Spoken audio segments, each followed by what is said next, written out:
Sa aklat ng unang mga hari, pangkat 17. At babasahin ko sa inyo ang kapangyarihan ng salita. Amen.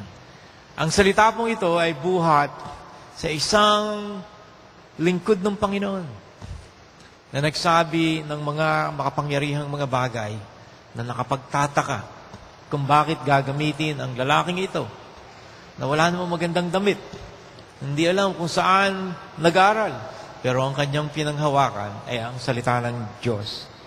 Sa 1 Kings chapter 17, ang sabi dito, and Elijah the Tishbite, sabi dito, the inhabitants of Gilead said to Ahab, as the Lord God of Israel lives, before whom I stand, there shall not be a dew nor rain these years, except at my word. Then the word of the Lord came to him, saying, get away from here and turn eastward and hide by the brook Cherith, which flows into the Jordan. And it will be that you shall drink from the brook, and I have commanded the ravens to feed you. Amen. Verse 5 po, so he went and did everything, or did according to the word of the Lord, for he went and stayed by the brook Cherith, which flows into the Jordan. The ravens brought him bread and meat in the morning, and bread and meat in the evening, and he drank from the brook. On verse 7, it happened after a while that the brook dried up, because there had been no rain in the land. Then the word of the Lord, let's say together, the word of the Lord, salamat po, came to him saying, arise, go to Zarephath, which belongs to Sidon, and dwell there. See, I have commanded a widow there to provide for you. So he arose and went to Zarephath. And when he came to the gate of the city, indeed, a widow was there gathering sticks. And he called to her and said, please, bring me a little water in a cup that I may drink. And as she was going to get it, he called to her and said, please, bring me a morsel of bread in your hand. And so she said, as the Lord your God lives, I do not have bread, only a handful of flour in a bin, and a little oil in the jar.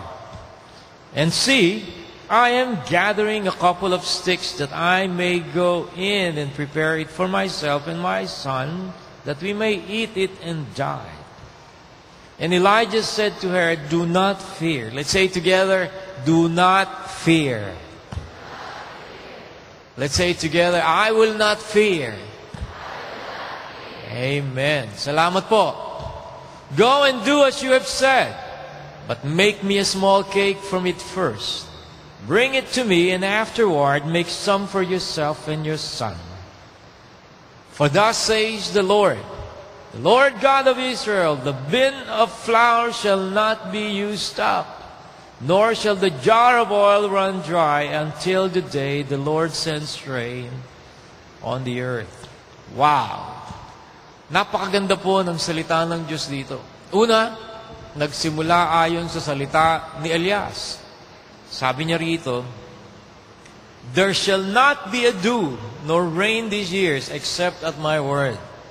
Kaninong salita ito? Salita ni Elias. Mga kapatid, nais ko sanang hamunin kayo na kayo ay huwag nang magsalita ng mga maling bagay. Amen. Huwag na kayo magmumura kung kayo man ay nagmumura. Huwag na rin kayo magsasalita ng mga salitang malas. Ha? Huwag na rin kayo magsasalita ng salitang swerte. Wala po niyan. Amen. Ang salita ng Diyos.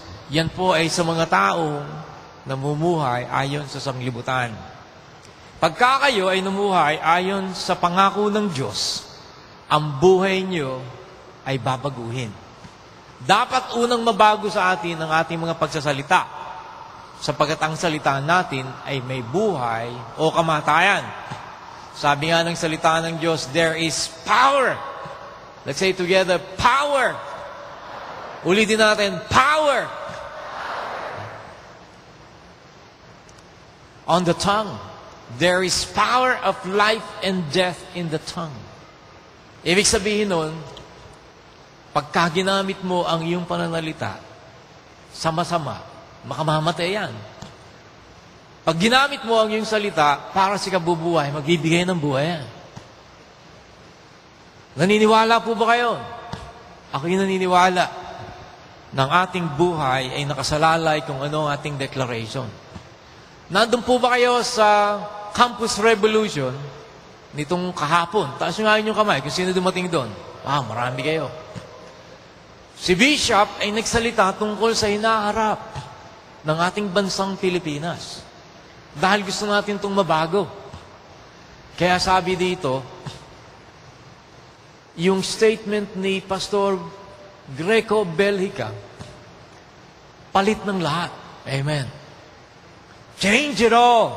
Remove them all. Yun yung mga politiko na mga bulok. Tawag nga dito, buhaya. Ha? Tawag nga dito, yung mga taong kinukuha, inaangkin ang mga pananalapi ng ating bansa. Amen. Sino ba sa inyo ang gustong mabago ang Pilipinas? Ang hina naman ang amin nyo. Sino sa inyo ang gustong mabago ang Pilipinas? Amen. Isa sa mga nabanggit ng ating pastor ay ito.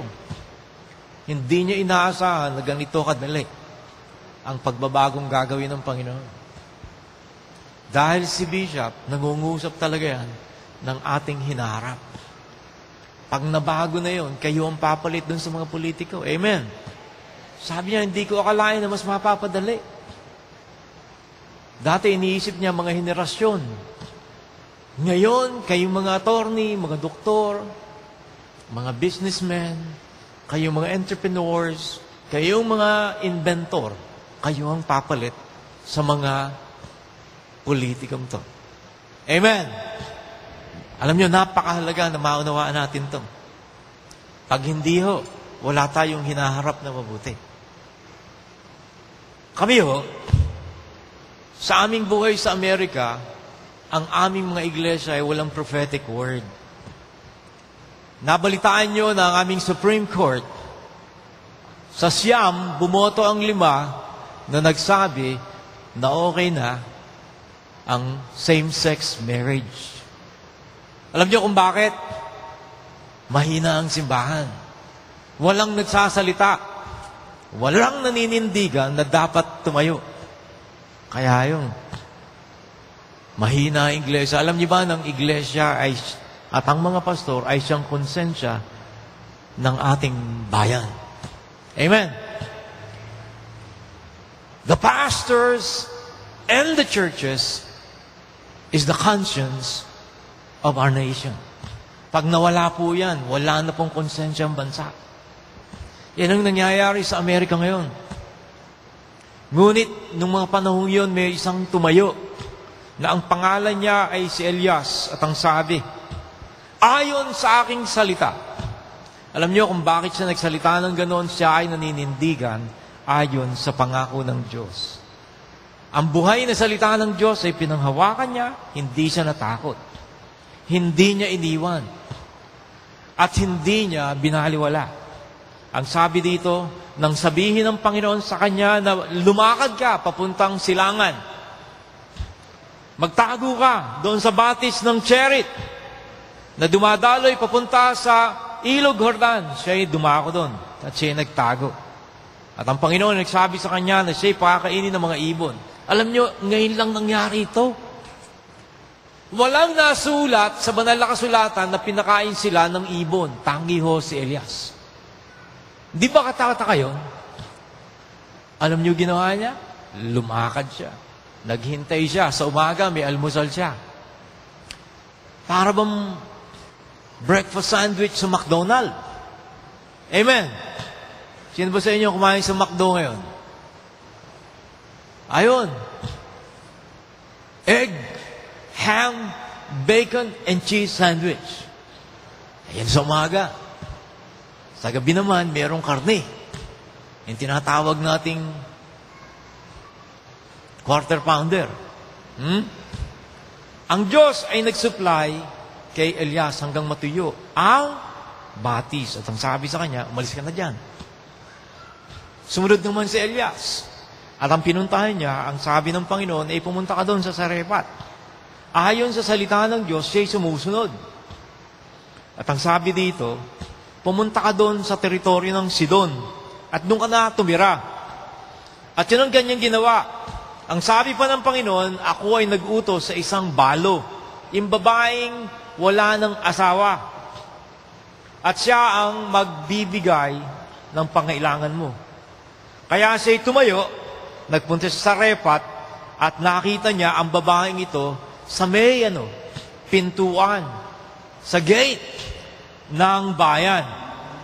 At nandoon, yung babaeng ito ay nangangahoy, pumipick up ng mga sanga ng kahoy.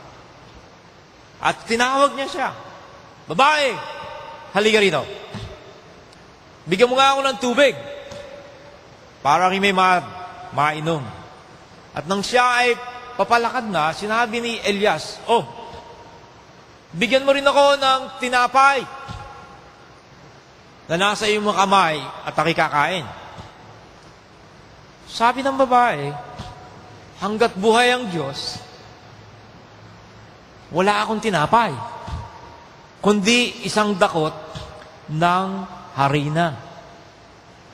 Itinasa isang sisidlan at munting natitirang langis sa sisidlan. At sabi niya, eto, tingnan mo. Kumuha na nga ako ng panggatong. At pag pumasok na ako, wala, lulutuin ko lang to para nang sa ganon, kainin naming mag-ina at handa na kaming mamatay. Pero si Elias ay makulit. Amen. Sabi ni Elias, huwag kang matakot. Gawin mo, humayo ka at gawin mo ang sinabi ko sa iyo. Gumawa ka ng munting tinapay para sa iyong sarili. Gawin mo muna ito sa akin at pagkatapos gawin mo ito sa iyong sarili at sa iyong anak. Sapagkat sinabi ng Panginoon, ating Diyos ng Israel, na hindi ka mauubusan ng tinatawag na harina. At ikaw ay hindi matutuyuan ng langis hanggang sa Panginoon ay magpadala ng ulan sa lupa, sa mundo. Mga kapatid, makikita nyo isang lalaking ito na makulit. Alam niyo kung bakit siya makulit? Meron siyang salita. Amen. Saan galing yung salitang yon? Hindi lang sa kanyang puso. Iti galing sa Panginoon. Ngayon, tatanungin ko kayo, pag nangusap ba Panginoon sa buhay nyo, pinangahawakan nyo? Alam nyo, mga dakilang lalaki na ginamit ng Panginoon ay nagpatuloy na paulit-ulitin ng mga salitang ito, tulad ni Moises.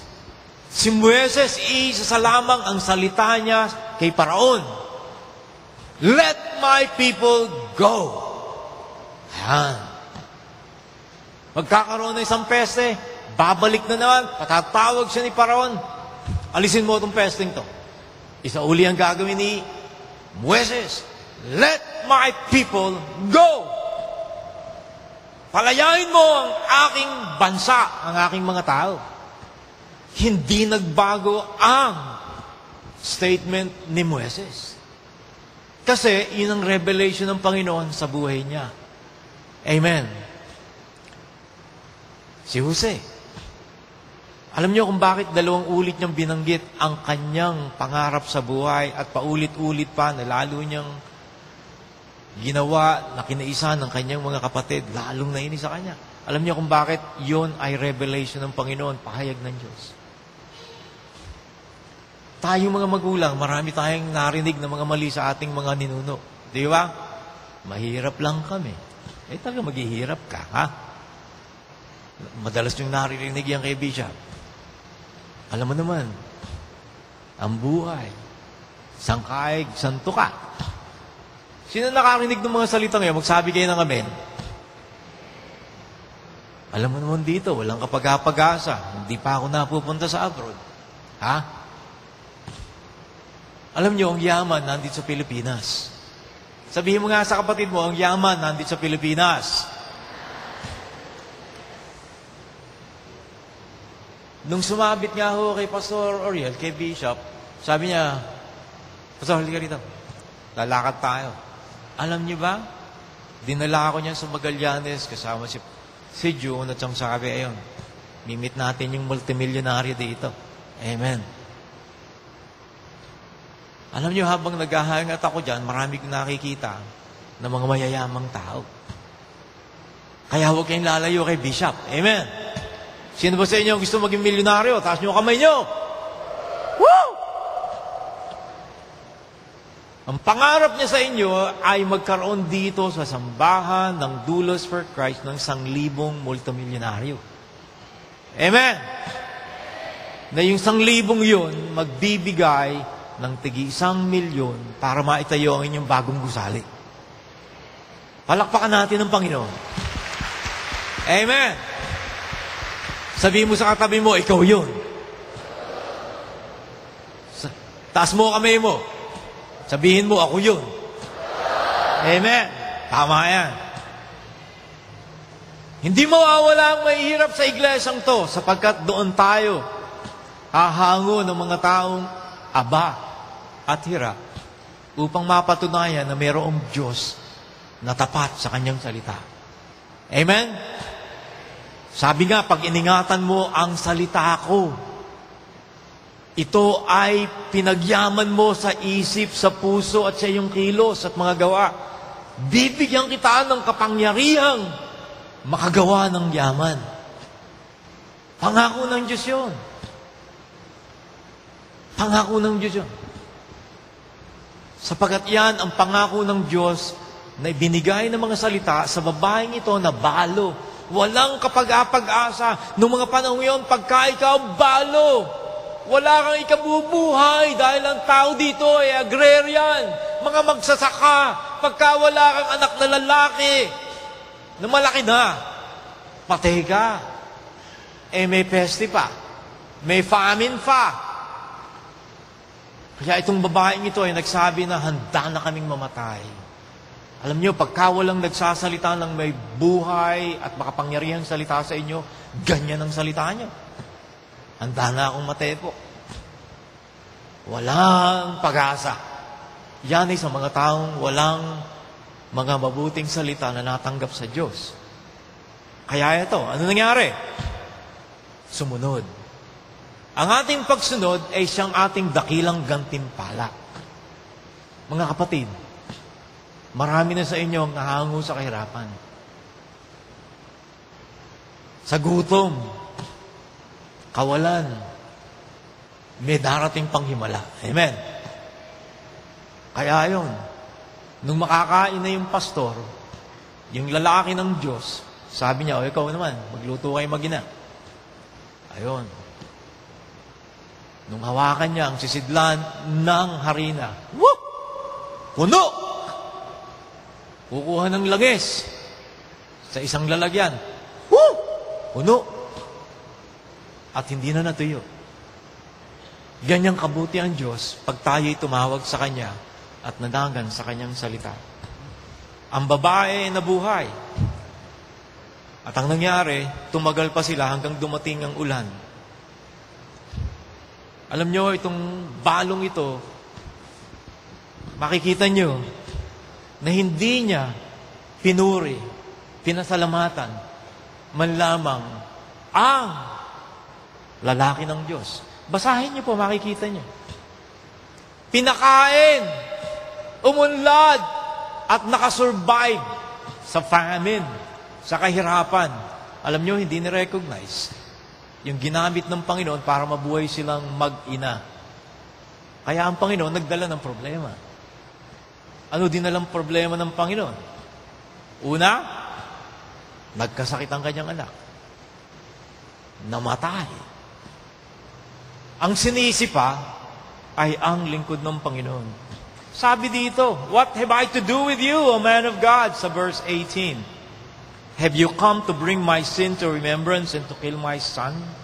Ito yung mga tao na pinagpala ng Diyos, ngunit walang pagsisisi.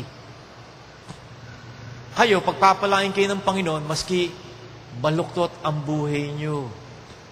Pero darating ang Panginoon, ang Diyos ay kikilos para to put your life in order. Diyan papasok ang discipleship. Amen. Sabihin nga natin to, sabay-sabay tayo, I need to be a disciple. Ilakas natin, I need to be a disciple. Yung discipleship, it puts our lives in order. Makikita nyo rito sa babae, walang pananampalataya sa Diyos ni Elias. Mabait nun si Elias. Ano ginawa niya? Asan ang anak mo? Nung makita, ayun, binuhat, dinala sa kwarto. At ipinanalangin niya. Mukha sa mukha, katawan sa katawan, nakaibabaw si Elias. At tumawag sa Panginoon na buhayin ng kanyang anak. Alam niyo ba nangyari? Bumaba si Elias. At pagbaba niya, kasama ang bata na anak ng balong ito at siya ay buhay. Palakpakan natin ang Diyos na siyang nagbibigay buhay sa atin. Amen! Yan ang ating Diyos na ang mga patay nating nakaraan na hindi na dapat mabuhay ay ayusin niya. Amen? At dito, iniwan ng babaeng ito ang kanyang kawalan ng pagpapasalamat, mga tanong sa Panginoong Diyos, pag-aalinlangan sa anak sa lalaki ng Panginoon. Ayun. At sabi nga niya, O Lord, my God, na ipanalangin ni Elias. At ang Panginoon ay nakinig sa Panginoon. At nais kong bumalik kayo sa talatang 24. Now, by this I know that you are the man of God, and that the word of the Lord is in your mouth, and your mouth is the truth. Amen. In your mouth is the truth.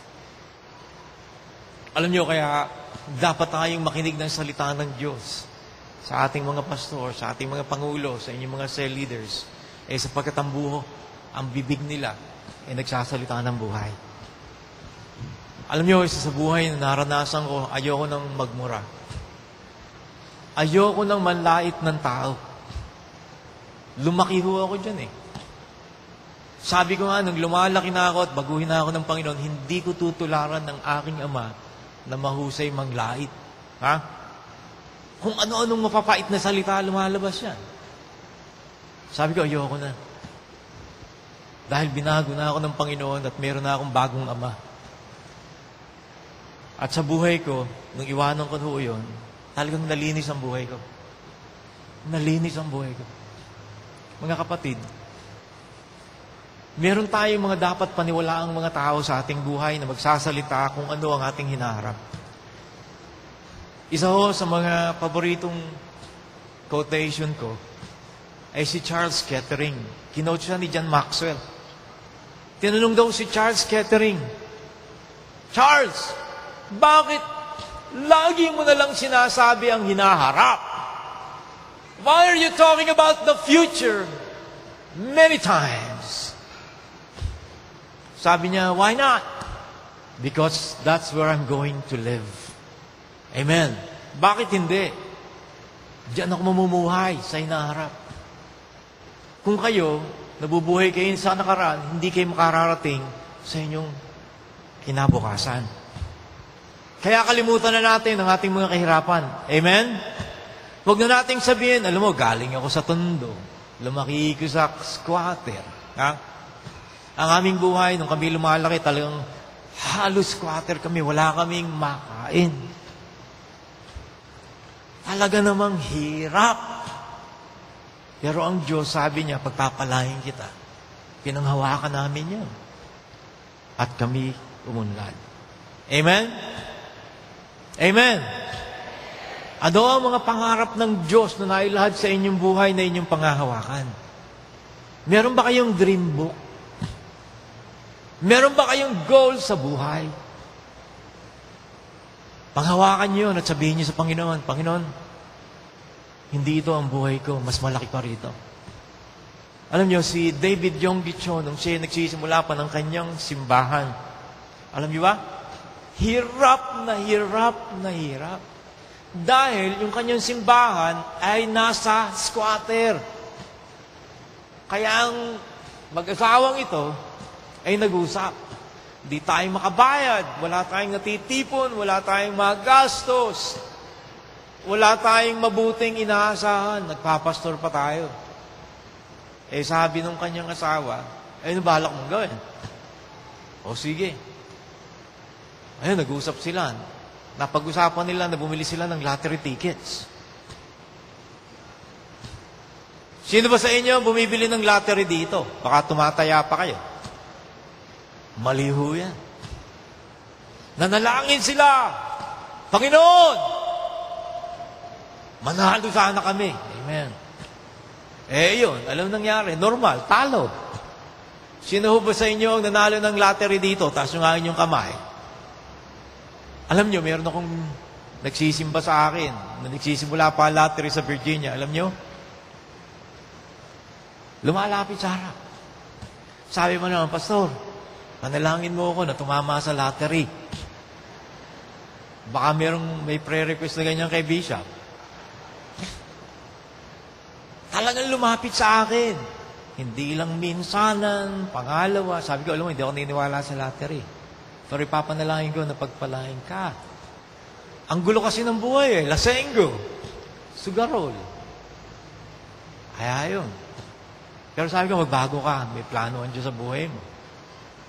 Tumama po ka mo sa lottery. $7 million. 230,000 every year yun. Alam nyo, nung manalo ng lottery yun, di ko na nakita. Pag nakikita ako, nagtatago. Walang ibinigay sa simbahan. Walang ikapo. Kaya alam nyo nangyari? Naggulo buhay. Yung kanyang asawa, nagalit sa kanya. Binili niya ng bahay. Kanyang ina, binili niya ng bahay. Nakita ng bababae. Dinimanda po ka mo ng asawa. Ayun, nag-divorce. Yung bahay, kinuha sa kanya. Mga sasakyan, kinuha sa kanya. May nakuhang mahusay na abogado itong babae. Talagang nilabanan, kinuha ang makukuha, at kinuha pa yung maiiwan sa kanya. Yun, pinakasalan yung babae. Alam niyo ba, nagsimula ang kanyang problema, taon-taon magbuhat nun. Yung kanyang child support, hindi niya mabayaran. Iba binabayad sa mga anak para mabuhay. At yung asawa, kumuha pa ng maibabayad sa kanya dahil nahuli sa pangangalo niya. Yun ang tinatawag naming alimony. Money ho yun. Kaya yun, naiwan sa kanya ang isang lumang bahay. Alam nyo, last year, yung nakaraang taon, nakakulong. Nakakulong. At tapos, in-interview ng aming periodiko. Nakasulat doon, front page, sana hindi na ako nanalo ng lottery. Nito lang hong nakaraang buwan, nakita namin, nakalabas na sa kulungan. Pero alam nyo, walang trabaho. Pag hindi nakabayad uli ng kanyang child support yun, makukulong uli yun. Babalik na naman sa bilangguan yun. Ako nalulungkot. Ano nyo kung bakit? Walang salita ng Diyos sa buhay niya. Hindi ko na pinaalala. Alam mo ba, ikaw, nung bago ka manalo ng lottery, humingi ka ng panalangin sa akin na ikaw ay, magbibigay at tutulong sa simbahan. Hindi namin kailangan yung mga taong yun. Nakapagtayo ho kami ng multi-million-dollar na building na wala siya. Amen. Kaya kayong tumataya ng lottery, huwag niyong gagawin yan. Bumalik tayo kay Pastor David Yonggitcho. Nalungkot yung mag-asawa. Sabi niya, Panginoon, paano buhay namin? Sabi niya, nakaupo siya dun sa bus. Sabi niya, Panginoon, tumilang niya. Nakita niya yung magandang building. Alam niyo ba ang sabi ng Panginoon? Nakita mo yan? Ang sabi ni Pastor David, ibibigay mo ba sa akin yan? Sumagot ang Panginoon. Amen! Ibibigay ko sa iyo. Naniwala siya. Alam niyo, nakuha nila yung building na yon. At yung huling building na itinayo nila ay worth $300 million. Palakpakan natin ang Panginoon. Amen! At ngayon, nasa Guinness Book of World Record si Pastor David Yonggi Cho, na siya ang may pinakamaraming multimilyonaryo. Dolyares ito, hindi Korean won, sa buong mundo. Meron siyang 1,400 na multimilyonaryo. Sino kaya ang susunod na simbahan doon? Dulos ba? Amen! Sabihin mo, kami yun! Amen! Bakit? Nanangan siya sa salita na buhat sa Diyos. Mga kapatid, panahon na hindi lamang para mabago ang ating mga iglesia, kundi ang ating bansang Pilipinas. Amen! Tahimik kayo. Sabihin natin ito, Amen! Sapagat ang Diyos ay hindi humahamak ng munting simula. Makinig tayo sa lalaki ng Diyos. Amen. Si Pastor Orel. Ibinigay siya sa inyo at siya ikaloob sa inyo. Uunlad tayong lahat. Maaabot natin ang pangarap ng ating buhay. Amen.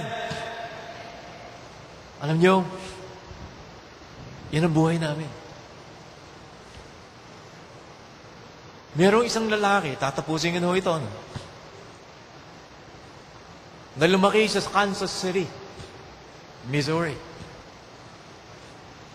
Ang lalaking ito ay mahusay mag-drawing, mahusay mag-sketch. Ang nangyari, libro-libro na nagawa niyang mga sketches. Ang ginagawa niya, paulit-ulit niyang ginagawa at pagkatapos pinadadala sa mga periodiko. Sa mga bubusahin ba? At nagsasabi, baka po pwedeng tingnan niyo ang aking mga drawings. Maisalin niyo sa cartoon section. Mabuti naman, maraming sumasagot at sabi, naku, pasensya ka na. Hindi namin tatanggapin yung mga naisalarawan mo. Itong mga cartoons mo ay hindi maganda. Hindi na papanahon. Paulit-ulit. Pero hindi siya tumigil sa pagdodrawing, sa pagsusketch. Naubusan ng pera. Wala nang magawa. Sabi niya, wala na akong maisusustento sa buhay ko. Kumatok sa isang simbahan ng Baptist. Sabi sa pastor, pwede bang tulungan mo ako? O sige, dito ka muna. Wala akong titiran O dito ka muna. Binigyan ng munting kwarto. Kaya yun, pinapanik dun sa kwarto. Naglinis. Ang daming daga. Pati yung mga daga, nilinis.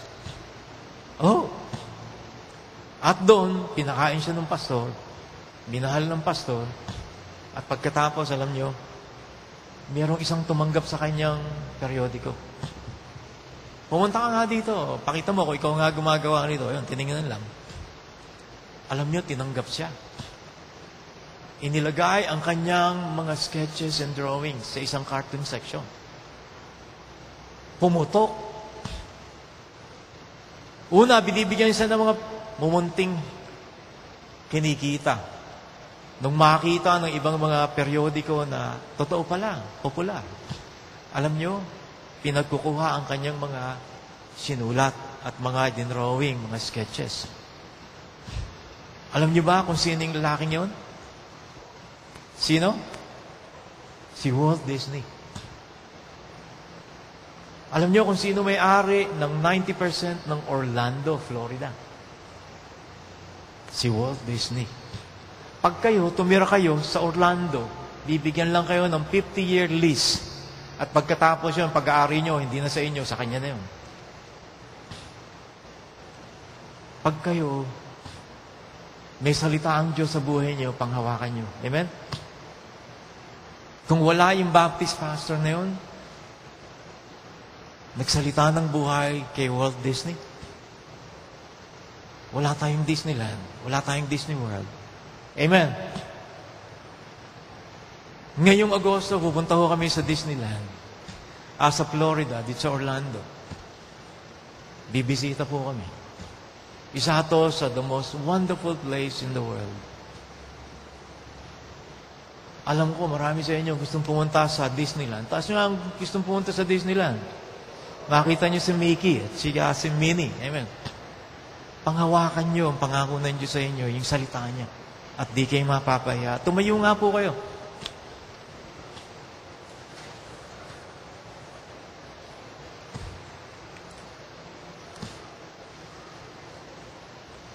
Sa buhay nating mga lingkod ng Panginoon, mga anak tayo ng Diyos, bigyan natin ng parangal yung mga taong ibinigay ng Panginoon sa ating buhay. Amen? Amen! Tularan natin tong si Elias dahil kasi pag si Bishop, nangarap yan dahil nangusap na Panginoon. Kahit na ano hingin yan sa atin, ibigay nyo. Amen? Halimbawa, Pastor, nagnegosyo ako, nalugi ko, may utang pa akong 8 milyon. Kano utang mo? Tatanungin ka ni Bishop. 10 milyon. Magkano pera mo? 2 milyon. Tulad ni Elias, baka hingin kayo ng, ibigyan mo na lang sa akin yung 2 milyon. Bahala na Diyos sa'yo. Without mercy, iyang si Elias. Pero dahil may word siya ng Panginoon, iniligtas ang buhay na mag-ina. Amen? O baka naman kayo, may utang pa kayo sa inyong renta. Pastor, hindi pa ako nakakabayad ng renta ko. Magkano renta mo? 1,000. Magkano pera mo? Kung kulang ka pa, 200. Pag hiningi ni Bishop, ibigay nyo kay Bishop. Amen? Tahimik kayo. Alam niyo kung bakit? Pag sinabi niyang pagpapalain ka ng Panginoon, panghawakan niyo. Amen? Sapagkat yan nangungusap sa buhay niyo. Ang babaeng ito ay pinanghawakan ang salita ng Diyos. Hindi sapagkat pinagpala at binuhay siya, kundi namatay ang kanyang anak at binalik muli upang mabuhay. Ganyang kapangyarihan ng mga lingkod ng Panginoon. Panghawakan natin to at hindi tayo mapapahiya. Sino sa inyo naniniwala na may pangako ang Diyos sa buhay niyo? Itaas nyo ang inyong kamay. Itaas nyo nga. Huwag nyo ibababa. Mananalangin tayo. Nais kong sumunod kayo sa akin sa panalangin at sabihin, Panginoon, narito ang aking buhay. Iniaalay ko sa iyo. Nangusap ka na. Napakinggan kita. Tinatanggap ko ang mga hamon mo sa aking buhay. Tulungan mo ako na sumunod. Nais ko na lubos na makasunod. Maunawaan ang lalaki ng Diyos na ibinigay mo sa aking buhay upang ang aking buhay ay makakita ng mabubuti mong gawa.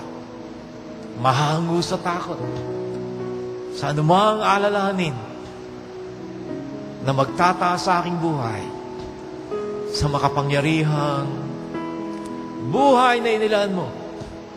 Tinatanggap ko ang iyong pangako, ang iyong mga salita, ang iyong mga kapahayagan na magbuhat ngayon. Bago na ako. Ito ang aking pananampalataya at magiging buhay sa harap mo. Sa pangalan ni Jesucristo, na aking Panginoon. Amen. Amen. Purihin natin ang Panginoon. Amen.